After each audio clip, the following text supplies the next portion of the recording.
Maayong adlaw, this is me again, your Mia More, ang nagbabalik. Matagal-tagal na rin tayong hindi nakapag-vlog. But for today's video, dahil ngayon lang tayo nakapag-video, samahan niyo akong bumili ng breakfast ko. At dahil nandito tayo sa Taiwan, ay hindi po tayo kakain ng kanin sa umagahan. Papasabi mo na lang na health is wealth talaga dito sa Taiwan. Sa mga malakas kumain ng kanin dyan, at gustong pumunta dito sa Taiwan, ay nako, mag-a-adjust kayo.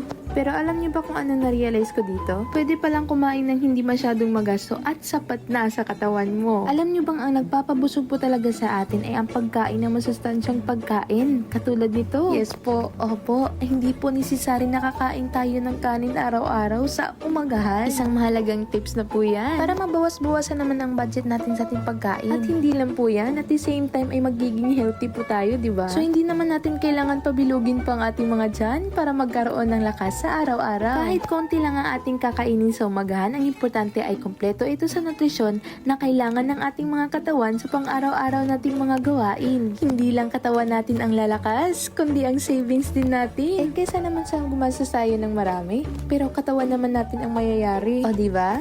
Nakapag-save ka na, naging healthy ka pa. And for today's video, ang nagastos lang po natin ay 228 in TD. Good for 4 days sa buyan. This is all for today. Thank you for watching, guys, and don't forget to follow, share, and subscribe. Okay, bye!